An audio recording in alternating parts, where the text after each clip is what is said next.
Voilà, il est 3h30. Vous écoutez le 102.3 FM Radio Centre-Ville à Montréal. C'est le magazine Nos Nouvelles qui entre chez vous. C'est bizarre de vous parler avec une voix comme ça. Après des vacances des fêtes, ça a l'air que j'ai peut-être trop festoyé. Je ne me suis pas reposé, finalement. Et voilà. Et on est là pour vous présenter ce premier magazine pour 2019. En passant, on vous souhaite de passer une bonne année, très bonne année avec nous, avec Intexto, sur nos différentes plateformes. Radio Centre-Ville, le 102.3 FM à Montréal, sur Facebook en direct où nous sommes, sur notre site internet également, intexto.ca, et sur WhatsApp ainsi que YouTube, pour vous apporter le plus d'informations sur les enjeux qui concernent les communautés culturelles ici au Canada de manière générale. Intexto promet de travailler encore plus fort pour vous apporter plus d'informations, plus de gens, plus de diversité. Et déjà sur nos pages Facebook, sur notre site internet, vous pouvez voir qu'on commence à différencier un peu les informations qu'on va diffuser pour 2019. Notamment, chaque semaine, on vous propose une biographie d'un Haïtien quelconque, que ce soit du Canada, de Montréal, du Québec et à travers le monde, qui s'est surpassé au cours de sa vie, passé ou présent, peu importe, mais une biographie quelconque. Et cette semaine, si vous allez sur notre site internet, vous allez vraiment apprendre beaucoup sur David Bontemps, qui est d'abord un juriste, un avocat, mais aussi un pianiste. Demandez-moi encore c'est quoi le rapport entre les deux, mais c'est un amoureux des deux. Il est à califourchon entre le droit et la musique, et notamment la musique classique. Vous allez pouvoir apprendre beaucoup de ça sur notre site internet. Chaque semaine, on vous propose un texte qui sera différent sur un Haïtien quelconque. Et bon, il y aura aussi beaucoup de nouveautés à partir de février. On attend pour faire des annonces bientôt à ce sujet-là. Voilà, je suis content de vous retrouver malgré la voix à la fois rauque et nasillarde pour vous présenter ce magazine. On va vous parler en Haïti notamment de détention préventive prolongée, ce que compte faire le nouveau commissaire du gouvernement de Port-au-Prince, qui est venu pour brasser la cage un peu et donner des résultats de ce côté-là. On parlera d'économie, on parlera de rareté d'essence le week-end dernier. Qu'est-ce qui s'est passé depuis vendredi, samedi, dimanche, hier? Les gens en Haïti n'arrivaient pas à trouver de l'essence. On vous parlera de ça et de bien d'autres informations aussi en Haïti. Et sur le plan local, on va faire le tour. Après Montréal, Repentigny maintenant, on parle de profilage racial à Longueuil. Une histoire qui remonte à 2013 et la Commission des droits de la personne vient de condamner la ville de Longueuil à payer, tenez-vous bien, plus de 86 000 $ à une famille de Longueuil pour un cas de profilage racial et 2 policiers qui sont impliqués là-dedans. On a parlé à Faux Néhémie du Centre de recherche Action pour les relations interraciales et ici à Montréal qui va nous parler de ça sur le plan local.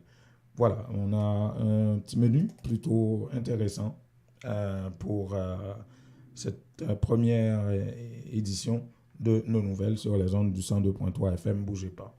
Avec Digicel. Digicel, toujours à la recherche de nouveautés pour vous, vous amène de tout nouveaux forfaits pour gâter ce que vous aimez et qui sont en Haïti. Ces nouveaux forfaits sont valables jusqu'à 30 jours et vous offrent plusieurs façons de rester en contact avec votre famille en Haïti.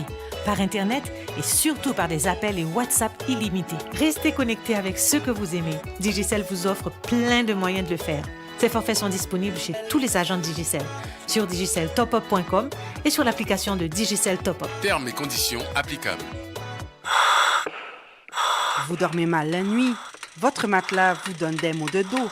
Eh bien, La Maison du Matelas Confort Plus a le somnifère pour vous. En plus des matelas confortables, vous trouverez chez Confort Plus tous les électroménagers à des prix d'entrepôt. 3 adresses pour vous servir. 5600 Henri Bourassa Est, local 34, téléphone 514 315 46 48. Au 6425 Boulevard Léger à Montréal-Nord, téléphone 514 321 53 98 et au 2940 rue Remembérance à La Chine, téléphone 514 658 93. Votre confort, voulez-vous devenir propriétaire? La mise de fonds nécessaire vous manque? Barcelona Capital finance la mise de fonds dont vous avez besoin pour l'achat d'une propriété. Appelez-les dès maintenant. 514-861-1888. 514-861-1888. Cessez de payer l'hypothèque d'un autre et devenez propriétaire. Aucune vérification de crédit avec Barcelona Capital. Pour en savoir plus, visitez notre site internet www.barcelonacapital.com ou appelez 514-861-1888.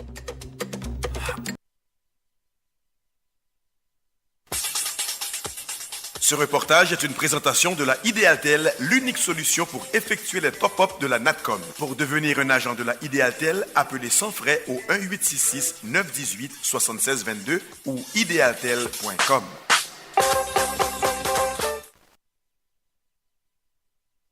Il s'agit d'un incident qui remonte en novembre 2013. Il faisait minuit. Il y avait 2 jeunes noirs qui rentraient de Montréal à Longueuil. Et puis ils ont pris l'autobus jusqu'à le terminus sur la rue Panama. Ils ont marché pour rentrer chez eux et ils se font interpeller par 2 policiers qui, après très peu de temps, après avoir demandé si tout va bien, ils ont demandé le test d'identité. Les jeunes se demandaient pourquoi vous voulez ça. Au lieu de répondre, les policiers ont sauté sur les 2 jeunes avec force pour les malmener et puis aussi les arrêter et puis les menotter. Après ça, les 2 policiers ont amené les 2 jeunes chez eux. Maintenant, une fois rentrés chez eux, c'est une maison à Brossard. L'un des policiers a fait rentrer le jeune dans sa maison sans se présenter au conjoint de sa mère, qui a ouvert la porte, ne sachant pas ce qui s'est passé. Le policier n'a même pas demandé la permission de rentrer. Le policier est rentré dans la maison, puis cherchait quelque chose dans la maison avec sa torche, avec sa lampe. Et quand la mère est descendue pour savoir ce qui se passait, c'est à ce moment-là que le policier dit j'ai besoin de une pièce d'identité, ainsi de suite, puis il me parlait d'un ton très fort. Bien sûr, la mère ne savait pas ce qui se passait.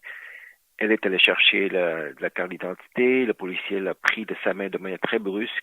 Et puis il a dit premièrement, il a dit à la mère de se fermer la gueule.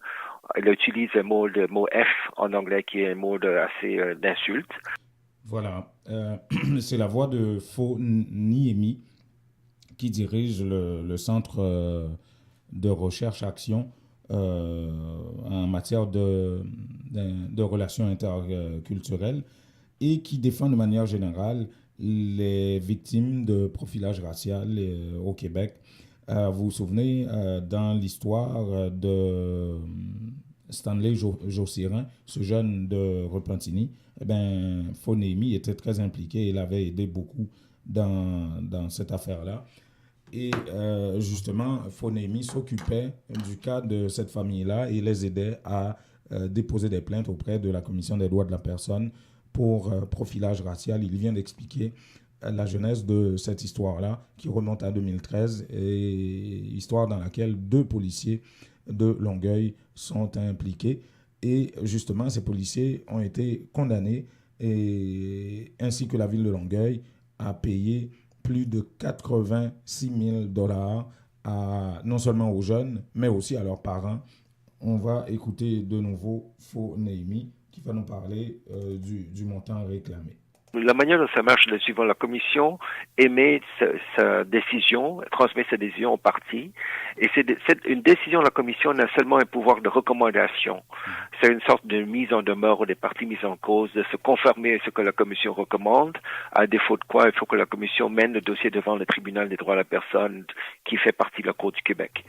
Dans ce cas-ci, la commission a recommandé un total de 86 000 dollars aux 4 personnes, 29 000 dollars à chaque jeune et 14 000 dollars à la mère et au conjoint de la mère. Voilà, c'est une facture qui sera très salée pour la ville de Longueuil et sa police en matière de profilage racial.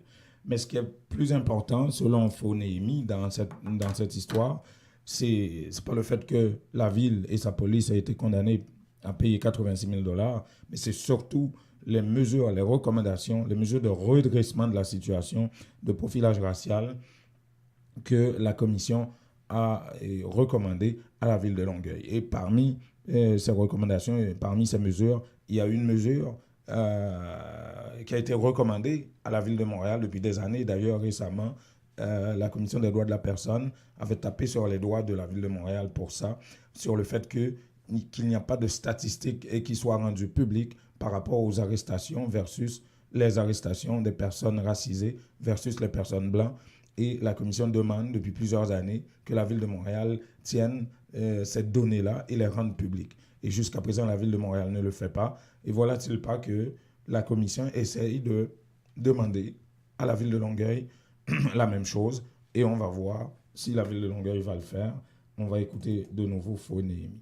Ce qui est plus important, au-delà du montant assez élevé pour les dommages moraux et punitifs, c'est le fait que la commission a demandé à la ville de Longueuil de mettre en œuvre 6 mesures systémiques de formation, de changement, de dotation et aussi de relations avec les communautés et pour dépister, entre autres, et prévenir les actes de profilage racial.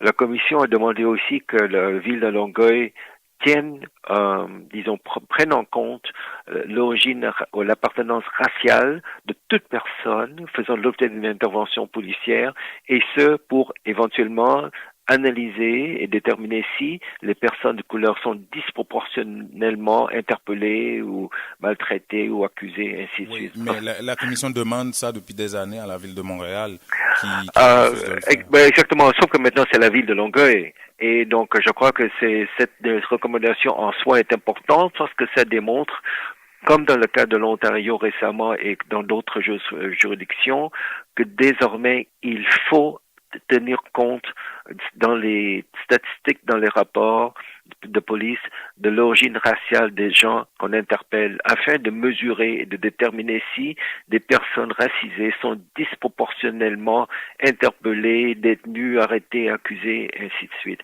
Sans cette information-là, à Longueuil ou à Laval ou à Repentigny, on ne pourra pas démontrer de manière, disons, scientifique et de manière assurée, surtout devant le tribunal, quant au traitement disproportionnellement inéquitable ou discriminatoire. Mm-hmm.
On a finalement retrouvé François. Bonne année, François. Bonne année. Tout le monde, j'espère que tout va bien se passer. Alors, on va continuer à... C'est l'engagement. On va continuer à respecter jusqu'à la fin. Ouais, François, ça coupait beaucoup parce que le téléphone faisait des siennes, mais les gens ont entendu tes souhaits de bonne année entrecoupés. faudrait peut-être les reprendre. Année à tout le monde. J'ai dit que j'espère qu'ils vont passer une année en santé. Oui, OK? absolument. Et puis j'ai dit que on va continuer à les informer, ou à leur donner les bonnes informations afin qu'ils puissent, par exemple, prendre les bonnes décisions. Absolument. C'est l'engagement qu'on a pris et puis on va continuer à respecter ça. Et évidemment, c'est notre premier magazine pour 2019 et la fin de l'année a été émaillée de bien mauvaises nouvelles en matière d'immigration, notamment avec cette probabilité très élevée que Yama Laurent, gagnant de la voix 2018, soit expulsé du Canada, et je sais que tu devais en parler aujourd'hui. Oui, tout à fait, tout à fait. Ça veut dire que l'année a pris fin avec des notes très sombres, surtout par rapport par exemple, au départ et qu'on a repris, au renvoi qu'on a repris à l'agence de services frontaliers. Oui. Et on se rappelle, on avait dit, on avait même organisé une manifestation pour protester contre que au mois de décembre, ils ont recommencé avec les renvois et déportations. Et là, aujourd'hui, une personne qui est concernée par cette question-là, c'est Yama Laurent qui a fait sa demande d'asile, mais apparemment sa demande a été refusée. Et si on suit ce que TVA nous dit, c'est que elle est menacée d'expulsion. On a sûrement convoqué à une rencontre avec l'agence de services frontaliers et elle devrait quitter de moment à l'autre parce que d'après ce qu'on a, toujours suivant ce qu'on a vu dans les notes de presse, c'est que elle a une demande de considération humanitaire en cours, mais cette demande ne va pas mettre un stop ou bien ne va pas bloquer le renvoi comme ça se fait de façon générale. Alors ça, c'est la situation et puis c'est dommage parce que cette année, c'est une année électorale. Le gouvernement libéral veut donner des signaux très clairs, de montrer qu'on ne va pas jouer avec cette question de l'immigration. Avec ça, maintenant, on va prendre des dispositions pour employer le plus de gens possible. Tout à fait. Et, oui. Mis à part de ça, François, enfin, beaucoup de gens, moi, je ne le savais pas, par exemple. Cette information-là est sur notre site Internet. Il y a un article là-dessus qui a été publié la fin de semaine, en fin de semaine dernière. Et comme par exemple dans le cas de Yama Laurent, moi, je ne savais pas, par exemple, si automatiquement qu'une personne fasse une demande d'asile d'une main, de l'autre main, le Canada lui donne un avis d'expulsion. Tant et aussi longtemps que le tribunal ne se sera pas prononcé sur la question et on ne va pas exécuter l'avis, mais l'avis demeure. Oui, dès qu'on fait une demande d'asile, vous signez ce qu'on appelle une mesure d'interdiction de séjour. Et cette mesure dit que si votre demande n'a pas été acceptée, immédiatement, ce qui va se passer, l'agence de services frontaliers peut en tout temps vous demander de quitter. Mais si vous êtes en appel, ok, pendant le processus d'appel, on ne vous demandera pas ça. Ou bien si vous avez passé 1 an après cette décision et que vous avez droit à l'ERA, à partir de là maintenant, ce qui arrive, c'est que on ne va pas vous demander de quitter pendant ces périodes où vous êtes en appel ou pendant que vous avez une demande d'ERA en cours. OK?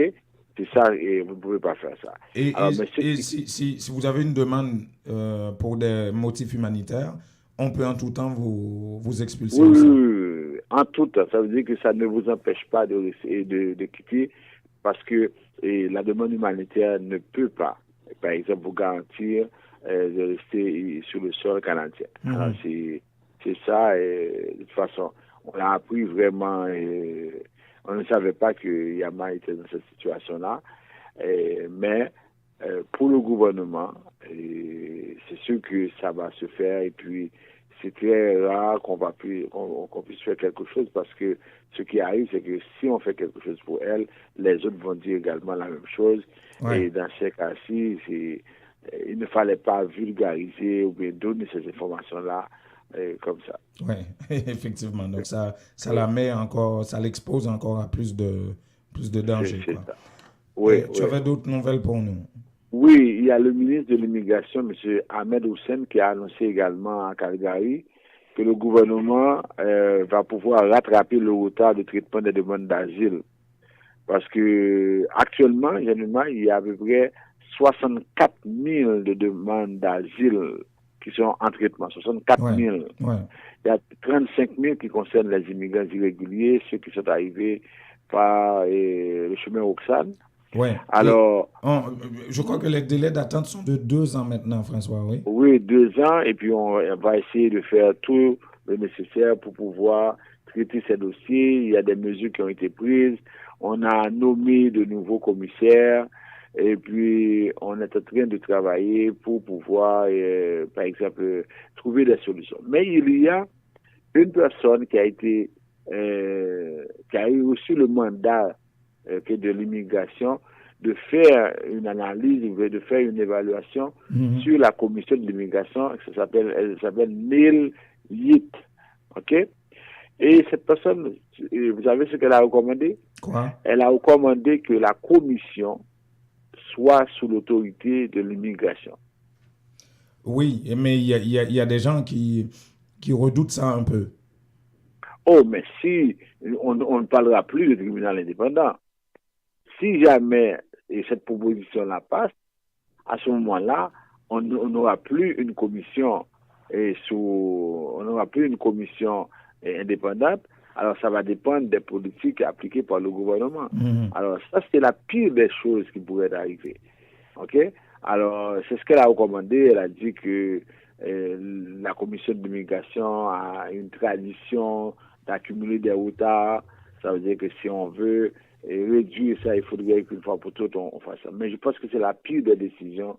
On ne pourrait pas envisager pareille chose. OK? Alors, c'est ça. Mais le ministre dit qu'il va prendre ce dossier en charge, il va analyser, il va consulter les gens, il va voir ce que la commission va lui proposer avant de prendre une décision. Mais je ne pense pas que dans ce contexte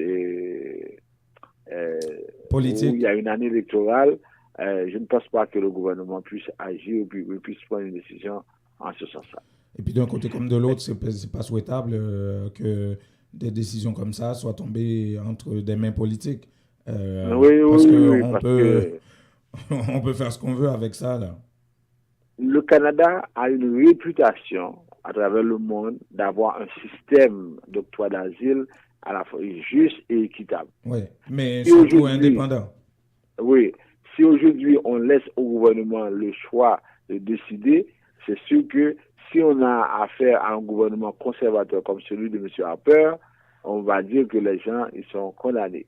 Ouais. Et si c'est un gouvernement plus libéral, ça veut dire qui est plus ouvert, là on pourrait avoir une chance. Alors à ce moment-là, ça dépendrait de la nature du gouvernement. Ouais. Et ce qui serait néfaste, très néfaste pour les demandeurs d'asile. Ouais. Ça serait au gré des changements sur le plan politique de la population, des élections. Tout à fait. Ouais. Pour terminer, je voudrais partager avec vous cette nouvelle-là. J'ai vu ça sur le Nouvelliste. Ouais. Il y a un procès contre Donald Trump à New York qui s'ouvre aujourd'hui pour déterminer le sort de quelques 50 000 Haïtiens qui sont plus que jamais menacés de déportation. Ça, c'est une blague ou pas? Mais oui, ça s'ouvre aujourd'hui à Brooklyn. Alors, on fait ce procès-là parce qu'on dit que Donald Trump est raciste, parce qu'il a pris la décision de mettre fin au TPS. Alors, on dit que c'est seulement par racisme que quelqu'un peut faire quelque chose comme ça. Alors, on ouvre ça pendant 4 jours. On va entendre des intervenants pour voir si on peut condamner Donald Trump à retourner sur la décision initiale. OK. Mais toi, personnellement, qu'est-ce que tu penses de ça? Non, c'est sûr que Donald Trump n'écoute même pas ses pays amis, ses alliés qui normalement sont toujours avec lui. Alors, c'est pas dans le cas de TPS, des programmes comme ça, que ça pourrait avoir un impact. C'est sûr que ça ne donne absolument rien. Ouais. Bon. Voilà. Merci beaucoup, François. Pas de problème. Et puis, à la prochaine, à demain. À demain, François. Merci beaucoup. OK.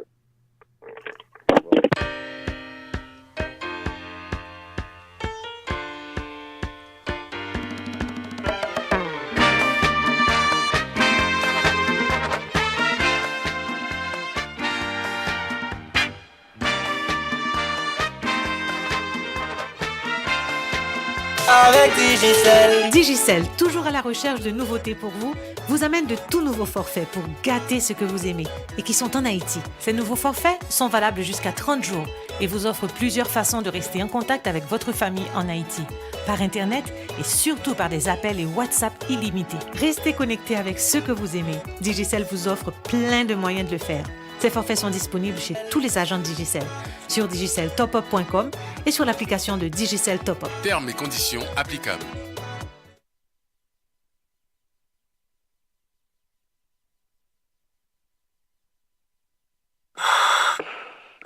Vous dormez mal la nuit?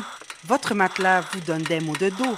Eh bien, la Maison du Matelas Confort Plus a le somnifère pour vous. En plus des matelas confortables, vous trouverez chez Confort Plus tous les électroménagers à des prix d'entrepôt. 3 adresses pour vous servir. 5600 Henri Bourassa Est, local 34, téléphone 514 315 46 48. Au 6425 Boulevard Léger à Montréal-Nord, téléphone 514 321 53 98 et au 2940 rue Remembérance à La Chine, téléphone 514 658 93.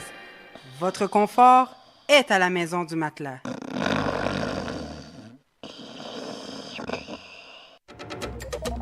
Voulez-vous devenir propriétaire? La mise de fonds nécessaire vous manque? Barcelona Capital finance la mise de fonds dont vous avez besoin pour l'achat d'une propriété. Appelez-les dès maintenant. 514-861-1888. 514-861-1888. Cessez de payer l'hypothèque d'un autre et devenez propriétaire. Aucune vérification de crédit avec Barcelona Capital. Pour en savoir plus, visitez notre site internet www.barcelonacapital.com ou appelez 514-861-1888. Vous avez besoin d'avancer dans votre carrière, mais il vous manque votre secondaire 5? En 5 ou 10 semaines seulement, vous pourriez l'avoir avec le centre Jean-Paul Lemay. C'est sérieux? C'est tout bon, oui? Ce n'est pas une blague. Un seul numéro, 514-326-6868. Appelez pour vous inscrire afin d'obtenir votre attestation d'équivalence de 5e secondaire en 5 ou 10 semaines seulement. Un seul numéro, 514-326-6868 ou visitez-les au 3735 de la rue Moncelet, coin Rome, à Montréal-Nord. Les temps deviennent de plus en plus difficiles. Dès que possible, vous devez économiser pour de meilleurs lendemains. Unitransfert vous présente la solution Direct Transfert pour les raisons suivantes. Vous êtes certain que votre argent est déposé directement à la Unibank sans passer par des inconnus. Les bénéficiaires ont accès à leurs fonds rapido presto aux succursales de la Unibank, plus grande banque commerciale établie partout en Haïti. Vous recevez une prime, un bonus. Ne les gardez pas avec vous. Pour ne pas tout dépenser, économisez un peu. Faites un direct transfert sur votre compte à la Unibank. Lorsque vous voyagez en Haïti, votre argent vous attendra sans embâche. Donc, beaucoup moins de casse-tête. Invitez vos parents et amis en Haïti à ouvrir un compte à la Unibank. Il vous sera plus facile de les encourager à économiser. Pour plus d'informations, contactez Unitransfert au 514-852-8648. Unitransfert, nous rapide, nous garantit et puis, moun ba besoin qu'on nous a fait.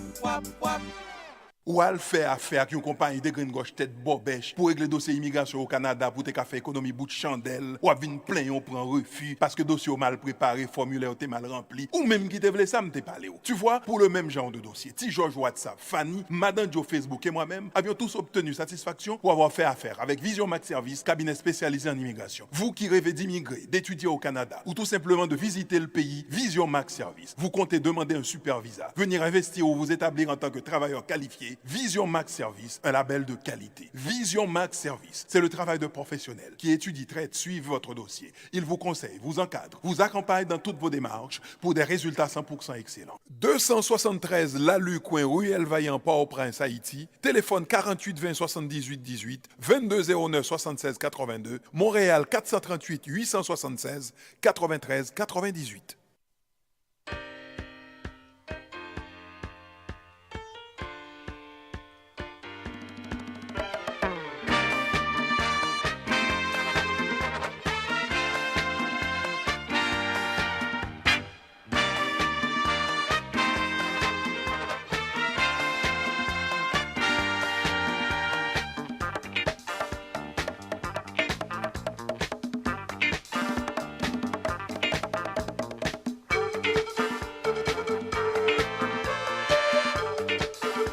Détention préventive, là, est liée à type d'arrestation et tout. Parfois, ou arrêté sans monde ensemble. La police qui vient sur les lieux. Pas que tiens qui l'a placé pour qualifier l'infraction pour une raison. Dans le cas d'inventaire général, nous avons fait, pas sous compte, mais prison en soi. Une responsabilité par rapport. Prison en soi, par rapport à prison, parce que c'est chef prison en tout. On gagne 4414 pour Port-au-Prince actuellement. De temps à autre, naturellement, 4414 personnes qui n'ont pénitentiaire national. Bon, pas aujourd'hui, il évolué. Le période nous fait inventaire là, à aujourd'hui, les cas évolué, les cas diminué. On gagne près de 426 condamnés. Sur 4414, on a 426 personnes qui sont condamnées. Voilà, vous devriez commencer par vous habituer avec cette voix-là, parce que bon, on n'attendra pas parler de Oknam Klamé-Demeus au parquet de Port-au-Prince, hein, en tout cas, comme avocat probablement bientôt pendant 2019, mais c'est fini pour lui. Peu avant les fêtes, vous vous souvenez, il avait démissionné et son remplaçant, c'est lui, celui-là que vous venez d'entendre, Jean-Héronce Villard, qui est le nouveau commissaire du gouvernement, qui depuis son arrivée vers la mi-décembre a procédé à un inventaire, comme il a dit. Il a trouvé plus de 4000 prisonniers pour une prison qui devait contenir environ 800 à 1000 personnes. Et lors d'une entrevue à Radio Caraïbe, et il a parlé publiquement de ce qu'il a trouvé comme système sous la gestion de Okman Klamé-Demeus et annoncé aussi ses couleurs à lui. Il a créé une espèce de cellule du parquet qui devrait siéger en permanence au sein de la prison. Et bon, il devrait y avoir moins de 4414 parce qu'il y a une vingtaine de personnes le 24 décembre qui ont été libérées par cette cellule-là, qui ont pu passer les fêtes avec leur famille. C'est des gens qui étaient en prison depuis 3, 4 ou peut-être 10 ans pour des vols de cabris, ou dont les dossiers étaient égarés, perdus dans la paperasse du parquet ou de la prison. Et lui, il décide de créer une cellule permanente qui va siéger en tout temps. Et il a décidé de réactiver une loi qui date de 1927 qui autorise le parquet à tenir des audiences immédiates à la suite d'une arrestation pour déterminer est-ce qu'on va garder quelqu'un ou pas. Mais ce qu'il a surtout mentionné, le nouveau chef du parquet, c'est le rôle de la police dans la question de détentive prolongée. Pas seulement du parquet qui ne fait pas son travail, mais il y a aussi la police et tout le système. C'est un système complètement malade, selon ce qu'il a dit. On va l'écouter de nouveau. Détention préventive, là, elle est liée à type d'arrestation et tout. Parfois, ou arrêté sans monde ensemble, la police qui vient sur les lieux. Pas que tiens qui l'a placé pour qualifier l'infraction pour une raison, pour l'autre, fait un mandat de dépôt pour les gens en prison. C'est-à-dire que ça est obligé de faire parce que dossier vient sous lien pile, soit dossier vient trop tard. Donc c'est ça fait nous essayer, nous allons discuter avec la police, mais type d'arrestation pour nous contrôler. Nous commençons à faire de procès-verbal, de raccourcis dans le procès-verbal pour permettre aux policiers mieux expliquer et faire dans le procès-verbal et pour faciliter le travail du juge de paix et parquetier. Vous connaissez des gens qui gagnent plusieurs années en prison qui jusqu'à présent pour jamais comparaître devant un juge pour tendre au moins pour qui ça de qui ça est accusé c'est capable de constituer en défense. Système malade. Et Mkadou c'est un combat, un plus gros combat. Nous venons mener dans le paquet, c'est combat contre la détention préventive prolongée. Et m'a pas attaqué mal de tous côtés. Si c'est pour me faire substituer au travail plus, je ne vais pas le faire. Ça me commence à faire avec l'administration paquet. Travail de concert avec la police. Demander pour venir dans le dossier à temps. Réactiver la loi du 6 mai 1927 par la comparution immédiate pour permettre de nous juger. Donc, rationaliser l'administration paquet. Voilà. Monsieur Villard, le nouveau commissaire du gouvernement de Port-au-Prince, qui intervenait sur les ondes de Caraïbe FM à l'espace, l'invité du midi, sur la radio et télévision Caraïbes FM. Parlons d'un autre sujet. Vous savez, le week-end dernier, à Port-au-Prince, l'essence était rare. Les gens n'arrivaient pas à trouver d'essence pour mettre dans leur voiture, juste avant les rois. Et c'était le dernier round des fêtes de fin d'année et début d'année. Et les gens n'arrivaient pas à trouver de l'essence. Qu'est-ce qui s'est passé et pourquoi? Mais il n'y en avait pas.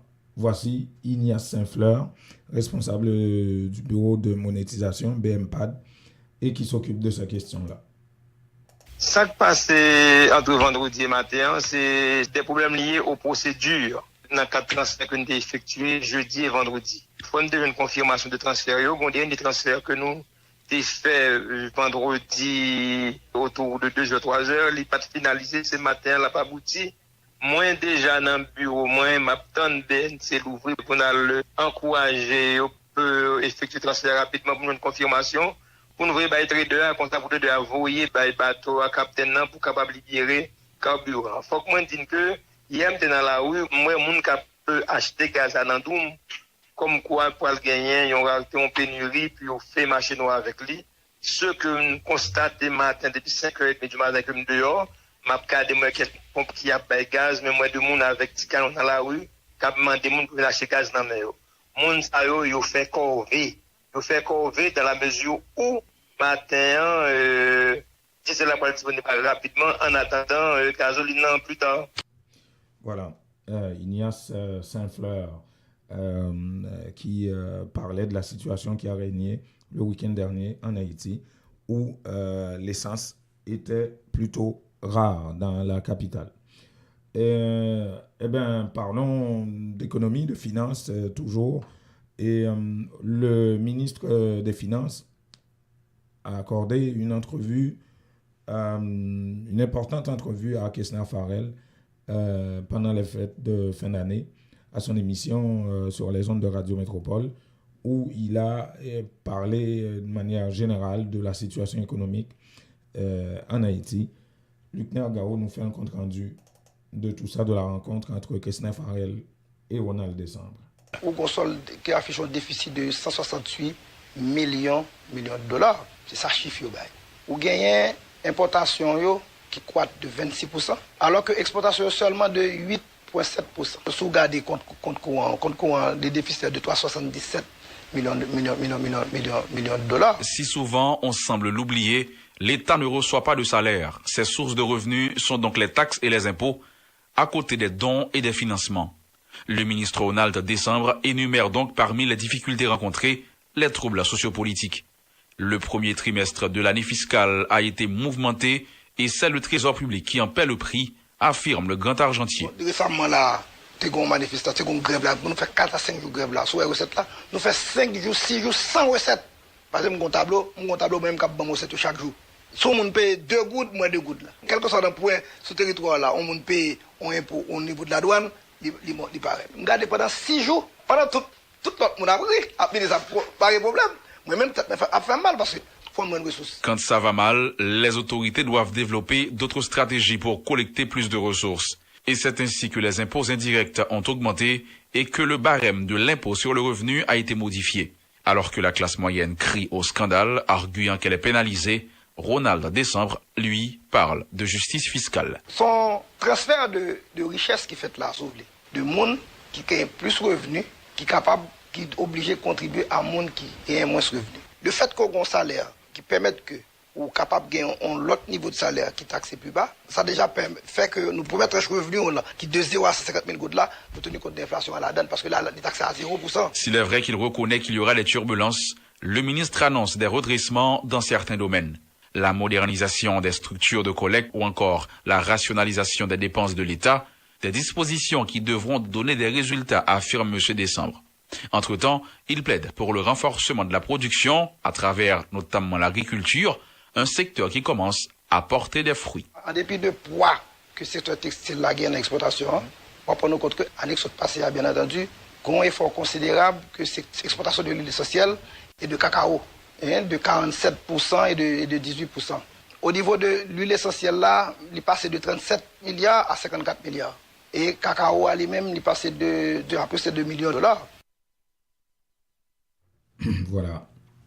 Un reportage donc de Luckner Garo sur la situation de l'économie haïtienne en ce moment.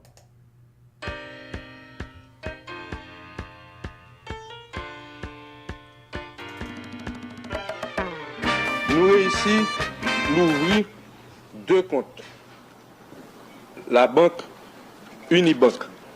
Mon premier compte qui good, numéro A, c'est 250 10 21 158 43 55.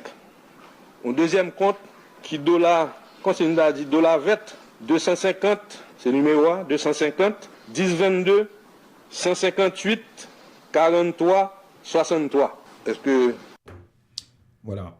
Ça, c'est un des membres, enfin de nombreux membres de ce comité constitué par Radio Quisqueya, une douzaine de personnes au total, dans le cadre d'une campagne de levée de fonds pour la reconstruction de la radio qui a été victime d'un incendie, vous vous souvenez, en fin d'année, en décembre dernier, et perte totale pour Radio Quisqueya. Et ces gens-là, le comité, presque dans son entier, il y avait seulement 2 membres qui n'étaient pas là, notamment Mme Magloire, avait rencontré la presse vendredi dernier, justement pour parler des différentes activités qu'ils comptent entreprendre, ce qu'ils ont déjà réalisé dans le cadre de cette campagne de levée de fonds, notamment l'ouverture de ces comptes en banque qui permettra, des comptes qui permettront, dis-je bien, de déposer de l'argent, ne serait-ce $1, pour aider à la reconstruction de Radio Quisqueya. Et justement, ils ont pris différentes d'autres mesures également. Il y a beaucoup de gens, que ce soit des entrepreneurs ou des groupes musicaux comme Tropicana, qui offrent un bal à Radio Quisqueya pour justement amasser des fonds pour la reconstruction. Et il y a une salle de spectacle qui ouvre ses portes gratuitement à Radio Quisqueya pour que ce bal-là ait lieu. Il y a beaucoup d'initiatives qui se prennent actuellement pour aider Radio Quisqueya à renaître de ces cendres-là, qu'on peut toujours observer sur la rue Villemené, à Bois-Vernat, à Port-au-Prince. Et justement, parmi différentes d'autres mesures,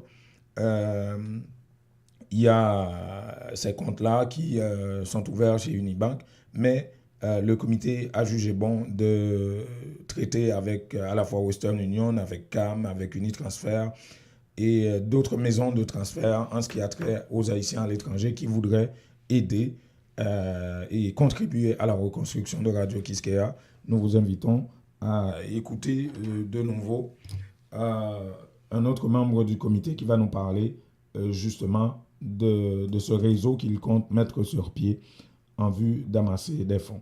Il y a un pile fanatique qui dit nous, yo même, yo plutôt mon cash est facile. Nous disons, prochainement, on a venu avec nous numéro, mon cash, pour comité. Il y a des gens à l'étranger qui dit eux même, yo passé dans la maquette, yo passé, c'est dans Western Union que va la facile pour eux. Là tout, contact avec Western Union commence à prendre, contact avec MoneyGram commence à prendre, et gagnons l'autre organisation qui fait style bail ça yo sur internet bail moderne yo lié le GoFundMe n'a checké avec tout ça pour nous dire nous que le monde a décidé la pour une petite portion l'empoche on va aller travailler du pour faire pour offrir à Radio Quisqueya, nous pas voulons pas le problème, nous voulons que le facile pour lui. Voilà. Et tous les membres du comité ont promis toute la transparence nécessaire par rapport à cette campagne de levée de fonds. Et ce qu'ils ont demandé plutôt à tout le monde qui compte contribuer à ces fonds-là, de réclamer, peu importe la manière, de réclamer un reçu, ne serait-ce que pour $1, qu'ils souhaitent contribuer pour la reconstruction de Radio Quisqueya, qui devrait arriver d'ici cette année 2019. Toutes les dispositions sont en train d'être prises de ce côté-là. Il faut rappeler que le président de la République, Jovenel Moïse, avait justement visité les responsables de Radio Quisqueya et avait offert justement l'aide du gouvernement de ce côté-là, tout comme des gens du secteur privé. On ne connaît pas encore la hauteur du montant que le gouvernement compte mettre dans cette assiette de levée de fonds pour aider à la reconstruction de Radio Quisqueya. Mais toujours est-il que le régime manifeste son intention de ce côté-là.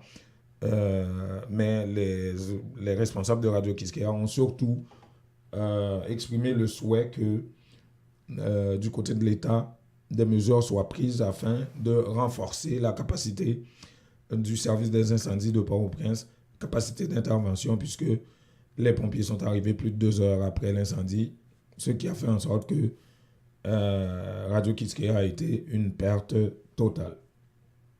En parlant d'accident, maintenant parlons d'accident de voiture, on parlait d'incendie, c'était un accident selon toute vraisemblance en ce qui a trait à Radio Quisqueya, mais pendant le temps des fêtes, ou en Haïti, où l'on buvait beaucoup d'alcool, on s'amusait et c'était la fête. Enfin, le bilan en termes de pertes en vie humaine était lourd. Plus de 200 personnes, 231 personnes ont été tuées. Et tout ça, c'était lié à des accidents de voiture, juste pendant la période du temps des fêtes en Haïti. C'était pas pendant l'année, là. Et parmi ces enfants-là, il y a une douzaine, il y a à peu près 8 enfants âgés de moins de 12 ans. Et selon le docteur Gabriel Michel de l'organisme Stop Accident en Haïti, 92% des gens qui ont été tués, 231 personnes, 92% avaient moins de 50 ans. Donc c'est pratiquement une belle force de travail dans le pays qui est partie à la suite de bêtes accidents comme ça. Écoutons-le. C'est-à-dire que pour la période de vacances, là, il y a 7 personnes au moins qui perdu la vie dans la période de fête. Qui l'âge de ça au cap? Nous avons un petit monde qui gagne 8 ans, mais tout le 7, c'est moins de 12 ans. Depuis petit, il a 8 ans. Mais autre chose pour nous dire tout, c'est que par rapport à gens qui mourent à l'hôpital, peut-être que matin là, il y a des gens qui ont fait accident, peut-être depuis 3-4 jours qui mourent matin. Donc c'est-à-dire que ça doit interpeller nous que gens aussi rapidement mourir dans la question accident. Et autre chose, ce qui est extrêmement important, c'est que, parce que tout à l'heure, on a dit que, on a l'impression que l'État n'a pas attendu, la population n'a pas attendu, mais on va que nous pas qu'à mesurer quantité de gens qui manquent faire accident ou bien qui manquent mourir dans l'accident. L'État n'a pas pris responsabilité, personne n'a pas pris responsabilité par rapport à la question accident. Donc, nous l'avons sous compte bon Dieu. Alors, on parlait de des centaines de victimes, 31 morts, dont 7 enfants en bas âge. Ouais. Et quoi de 200 victimes, c'est ça? 226 victimes. Mais l'autre barrière qui est important, dans 226 victimes, ça il y a 141, en tout cas, il y a 92% qui ont moins que 50 ans. 92% qui ont moins que 50 ans. Moins que 50 ans. Et là, pour un pays, ça veut dire pile bagaille. C'est important parce qu'on sentit que c'est les gens qui travaillent, les gens qui fait pays à développer. Comme tu as dit ça, bonus pays, force pays, c'est lui qui a détruit par rapport à la question accident. Avec Digicel. Digicel, toujours à la recherche de nouveautés pour vous, vous amène de tout nouveaux forfaits pour gâter ce que vous aimez et qui sont en Haïti. Ces nouveaux forfaits sont valables jusqu'à 30 jours et vous offrent plusieurs façons de rester en contact avec votre famille en Haïti, par Internet et surtout par des appels et WhatsApp illimités. Restez connectés avec ce que vous aimez. Digicel vous offre plein de moyens de le faire. Ces forfaits sont disponibles chez tous les agents de Digicel, sur digiceltopup.com et sur l'application de Digicel Top Up. Termes et conditions applicables. Vous dormez mal la nuit? Votre matelas vous donne des maux de dos? Eh bien, la Maison du Matelas Confort Plus a le somnifère pour vous. En plus des matelas confortables, vous trouverez chez Confort Plus tous les électroménagers à des prix d'entrepôt. 3 adresses pour vous servir. 5600 Henri Bourassa Est, local 34, téléphone 514 315 46 48 au 6425 Boulevard Léger à Montréal-Nord, téléphone 514 321 53 98 et au 2940 rue Remembérance à La Chine, téléphone 514 658 93. Votre confort est à la Maison du Matelas.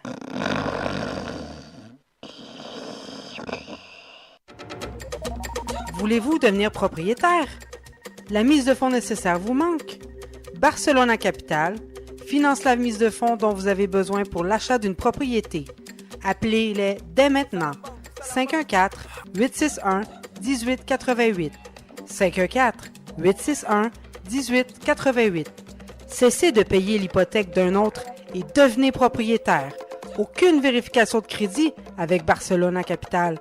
Pour en savoir plus, visitez notre site internet www.barcelonacapital.com ou appelez 514-861-1888.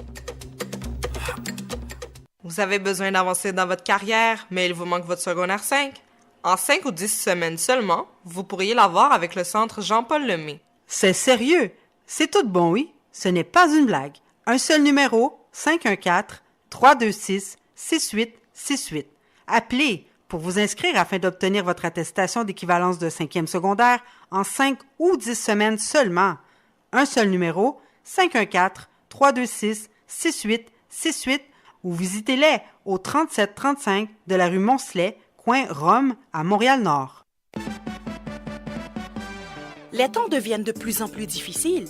Dès que possible, vous devez économiser pour de meilleurs lendemains. Unitransfert vous présente la solution Direct Transfert pour les raisons suivantes. Vous êtes certain que votre argent est déposé directement à la Unibank sans passer par des inconnus. Les bénéficiaires ont accès à leurs fonds rapido presto aux succursales de la Unibank, plus grande banque commerciale établie partout en Haïti. Vous recevez une prime, un bonus. Ne les gardez pas avec vous. Pour ne pas tout dépenser, économisez un peu. Faites un direct transfert sur votre compte à la Unibank. Lorsque vous voyagez en Haïti, votre argent vous attendra sans embâche. Donc, beaucoup moins de casse-tête. Invitez vos parents et amis en Haïti à ouvrir un compte à la Unibank. Il vous sera plus facile de les encourager à économiser. Pour plus d'informations, contactez Unitransfert au 514-852-8648. Unitransfert, nous rapide, nous garantit et puis, moun ba besoin qu'on nous a fait.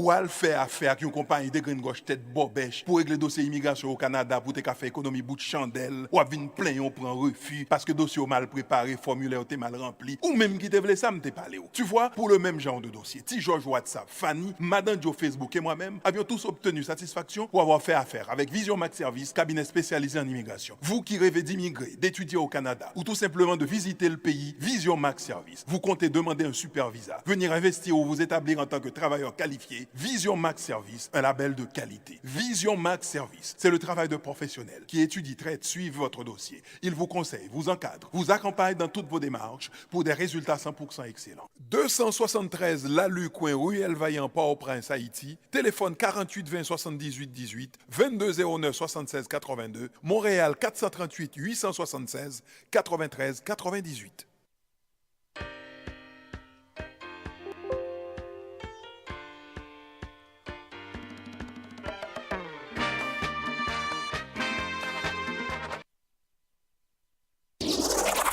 La direction générale de Radio Centre-Ville et du Centre interculturel L'Auditoire est fière d'annoncer au public en général et aux auditeurs en particulier que dorénavant, le dernier samedi du mois de mars est retenu pour le gala annuel du 102.3 FM.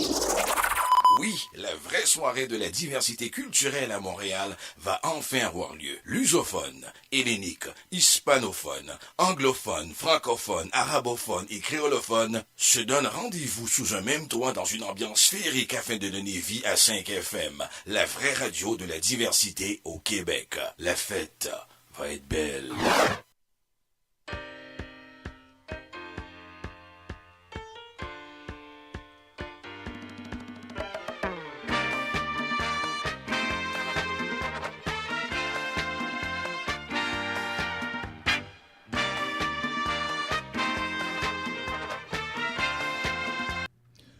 Voilà, il est 16h27 à peu près.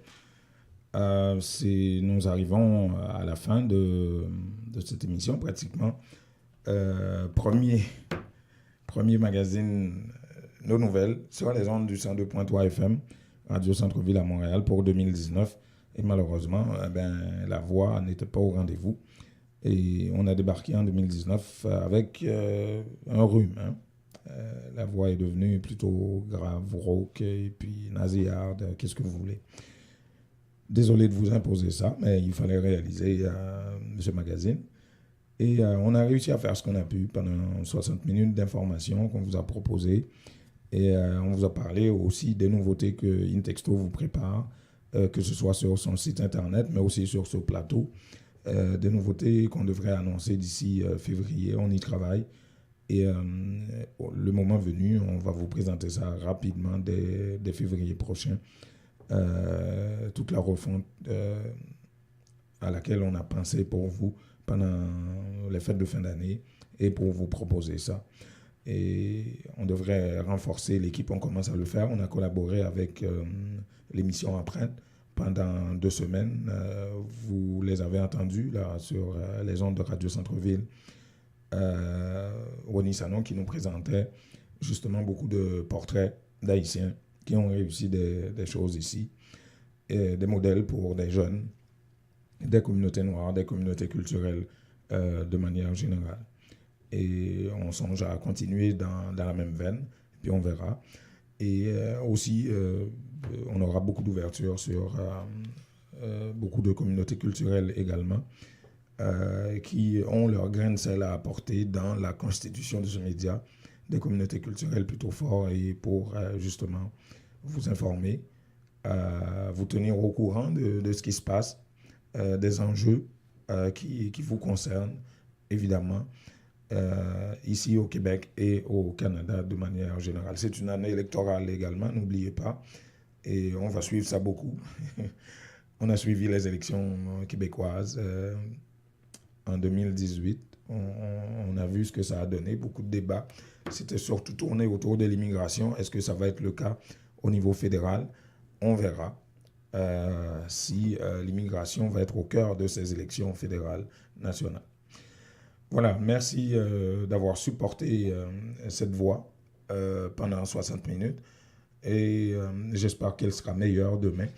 Et d'ici là, passez une très bonne soirée, vous qui écoutez dans votre voiture en direction de la maison ou qui écoutez sur Facebook en direct. On sera sur WhatsApp tantôt. Voilà, merci beaucoup et à demain.